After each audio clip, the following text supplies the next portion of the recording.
یہ ایک روایت جو پیش کی جاتی ہے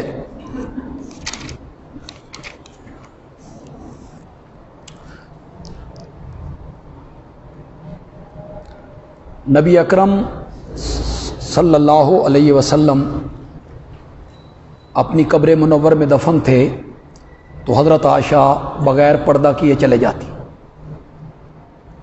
حضرت ابوبکر دفن ہوئے تب بھی بغیر پردہ کیے تشریف لے جاتے، ایک شوہر تھا ایک والد تھے۔ جب حضرت عمر دفن ہوئے تو پھر حضرت عائشہ وہاں داخل ہوتی پردہ کر کے۔ دوستوں نے استدلال کیا کہ اس سے ثابت ہوا کہ حضرت عائشہ کا عقیدہ تھا کہ حضرت عمر دیکھ رہے ہیں،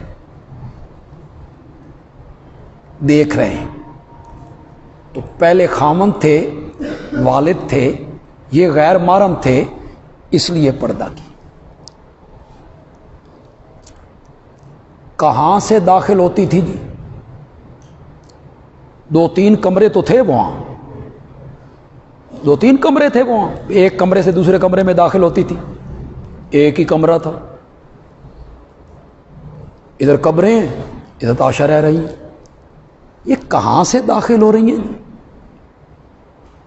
یہ اس کا راوی ہے حاکم، مستدرک حاکم۔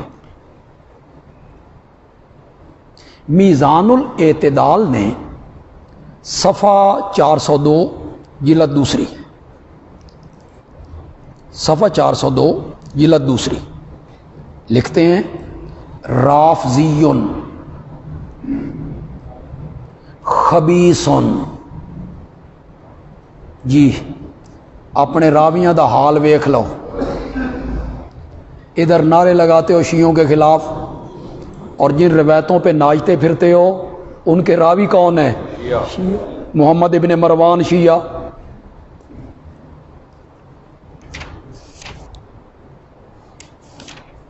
محمد ابن اسحاق دجال من الدجاجلہ، یہ راوی ہیں تمہارے۔ ابن جریج، امام شافعی کہتے ہیں اس نے 70 عورتوں سے متع کیا تھا، اپنے راویاں دا حال ویکھ لو۔ تہذیب التہذیب صفحہ 406 جلد 6۔ رافضی خبیث، انتہائی خبیث آدمی تھا، رافضی شخص تھا۔ حضرت عائشہ پر تبرہ کرنا چاہتا ہے کہ یہ عقل مند خاتون نہیں تھی، چونکہ حضرت عائشہ کے دشمن ہے یہ رافضی، ثابت کرنا چاہتا تھا کہ وہ عقل مند خاتون نہیں تھی۔ انہیں اتنا بھی پتہ نہ چل سکا کہ جو عمر منو مٹی کے نیچے سے دیکھ سکتا ہے وہ کپڑے کے پردے سے نہیں دیکھ سکتا۔ حضرت عائشہ کی عقل پہ اس نے حملہ کیا، منو مٹی کے نیچے سے دیکھ رہے ہیں اور ایک کپڑا جو ہے وہ مانے ہو گیا ہے۔ ہمارے ملتان میں ایک دوست تھے مولانا محمد رفیق صاحب، علماء والا کام تو نہیں کرتے تھے، کڑھائی کا کام کرتے تھے، لیکن کچھ پڑھا تھا، ذہین بڑا تھا، اللہ ان کی مغفرت فرمائے، بڑا موحد آدمی تھا۔ خیر المدارس کے مفتی صاحب اس کی دکان پہ آ کے بیٹھ جاتے تھے گپ شپ لگانے کے لیے، بات چیت کر۔ تو ایک دن انہوں نے یہی روایت پیش کر دی مولوی رفیق کے سامنے، حضرت عائشہ پردہ کر کے جاتی تھی۔ تو مولوی رفیق کہنے لگا حضرت عائشہ کے لیے تو صرف ایک غیر محرم تھا، ہماری ماؤں بہنوں کے لیے تو تینوں غیر محرم ہیں، لہذا آپ فتویٰ جاری کریں کہ کوئی مسلمان عورت قبر منور پر نہ جائے، فتویٰ دیں آپ۔ تینوں جو غیر محرم ہیں کیوں جاتی ہیں؟ تو کہتے ہیں مفتی صاحب ناراض ہو گئے، ناراض ہو کے اٹھ گئے، پھر میں بڑی مشکل سے انہیں منا کے لے آیا۔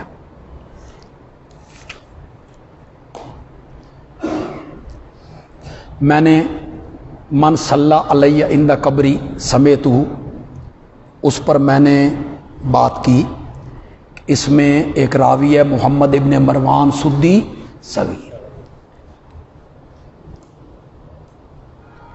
یہی ہے. امیر شریعت حضرت سید عطا اللہ شاہ بخاری رحمۃ اللہ علیہ کے بیٹے مولانا عطاء المحسن شاہ سے،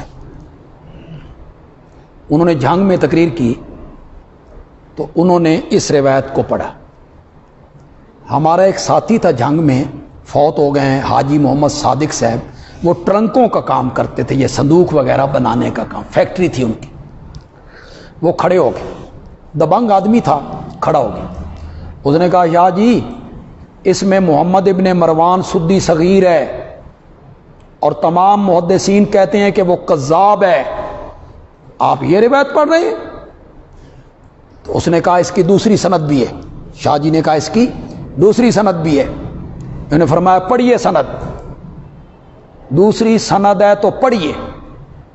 اب انہیں سند آئے تو پڑھیں، سند آئے تو پڑھیں. پتہ گتا تو ہوتا کون ہی نا.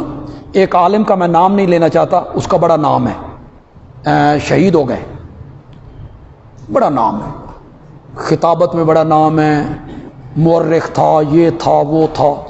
انہوں نے تلگانگ میں تقریر کی اور تلگانگ میں تقریر کرتے ہوئے کہا الانبیاء احیاء فی قبورہم یصلون، مسلم میں ہے. اتنا بھی پتہ نہیں بھائی وہ کس کتاب میں، مسلم میں ہے. چکڑالے کے ایک مولوی صاحب نے حیات النبی پر جتنے خطبے تھے نا ان علماء کے، وہ چھاپ دیے. انہوں نے اس میں بھی چھاپ دیا، اس بھی نہیں سوچے اب مسلم میں کہاں ہے، کہاں ہے بھائی مسلم میں یہ روایت. پتہ اتنا بھی کوئی نہیں کہ ہماری یہ دلیل جو ہے حدیث کی کس کتاب. تو وہ شاہ جی کہتے ہیں تمہیں سند آتی ہے؟ وہ حضرت نیلوی صاحب کا شاگرد تھا، حضرت نیلوی صاحب کا خادم تھا. اس نے اٹھ کے فر سنا دی. اس نے کہا یہی سند ہے نا ابو معاویہ والی. تو الصارم المنکی اس میں لکھا ہوا ہے خطا فاحش، یہ سری غلطی ہے. دوسری سند والی خطا فاحش تفرد به محمد ابن مروان فهو کذاب. اس روایت کے نقل کرنے میں محمد ابن مروان اکیلا ہے، فهو کذاب، اور وہ کون ہے؟ کذاب ہے. اور میں نے کل مناظرہ باگر سرگانے کے حوالے سے آپ کو بتایا تھا، حضرت توسوی نے اسماعیل شیعہ کو کیا کہا تھا کہ یہ روایت جو تو پڑھ رہا ہے اس میں محمد ابن مروان ہے، یہ ہمارا نہیں ہے، یہ تمہارا ہے، یہ تو رافضی ہے. جب تمہارے خلاف استدلال ہوا تو رافضی ہے، اور جب تم استدلال کرتے ہو تو وہی محمد ابن مروان تمہیں پیارا لگ جاتا ہے، محبوب لگ جاتا ہے تمہیں. ہم نے سماع موتا پر سیر حاصل گفتگو کی جی. ہاں کچھ باتیں جو بڑی لوگوں کو فوراً کیچ کرتے ہیں لوگ. ما بین بیتی و منبری روضۃ من ریاض الجنہ، کہ وہ جنت کا حصہ ہے. لوگوں سے پوچھا جاتا ہے جنت ہے نا؟ جنت ہے. جنت میں مردے ہوتے؟ نہیں جی نہیں، جنت میں تو مردے نہیں ہوتے ہیں، تو پھر زندہ ہے نا. یہ ہیں ان کی دلیلیں. حیات النبی پہ دلیلیں دیکھیں ان کی. کیوں جی جنت میں مردے ہوتے ہیں، زندے ہوتے ہیں جنت میں. مولانا منظور مینگل نے اس کا بڑا زبردست جواب دیا ہے. بڑا رگید ہے اس بندے نے، ان کو بڑا رگید ہے. اس نے کہا ہے کہ آپ کی روح مبارک جب جسم سے نکلی تھی اس وقت کہاں تھے؟ اسی جنت میں تھے. تو جنت میں بندوں کی روحیں نکلتی ہیں، پھر 3 دن دفن ہونے تک آپ وہی رہے کہ نہیں رہے؟ اس وقت کیا تھے؟ زندہ تھے. پھر شین سے مل جاؤ اور یہ عقیدہ اپنا لو کہ صحابہ الیاذ باللہ ایسے ظالم تھے، زندہ نبی کو دفن کر دیا۔ وہ 3 دن جو آپ رہے اس حجرے میں، اس وقت آپ کے جسم میں روح تھی، اس وقت بھی تو جنت میں تھے۔ یہ کیسا استدلال ہے آپ کا؟ یہ تو بڑا بودا استدلال۔ ایک صاحب اگلے دن کہنے لگے، مجھے ایک بندہ کہنے لگا نبی پاک کی زندگی کتنی ہے؟ 63 برس۔ آپ تو حیات کے قائل ہیں، تو یہ تو زندگی ہونی چاہیے 1500 سال۔ تو کہتا ہے میں نے اس کو جواب دیا تیری عمر کتنی ہے؟ اس نے کہا 40 سال۔ میں نے کہا نہیں، وہ جو 5 مہینے پیٹ میں رہے ہو اس کو بھی شمار کرو نا۔ 40 سال 5 مہینے کبھی تم نے لکھوائے ہیں؟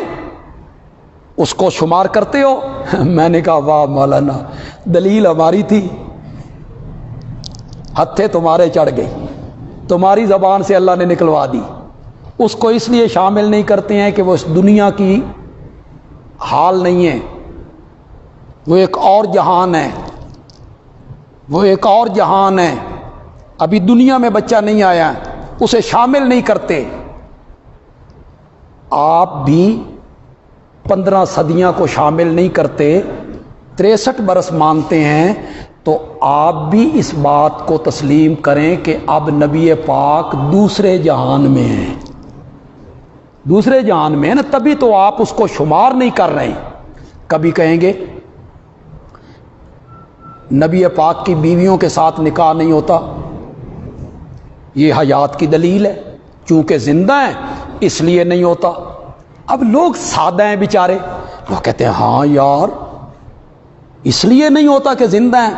میں نے کہا حیات النبی پر تمہارے پاس کوئی دلیل نہیں، قرآن کی کوئی دلیل نہیں، تم قیاس کرتے ہو حیات شہداء پر، یہی ہے نا، وَلَا تَقُولُوا لِمَن يُقْتَلُ فِي سَبِيلِ اللَّهِ أَمْوَاتٌ بَلْ أَحْيَاءٌ وَلَٰكِن لَا۔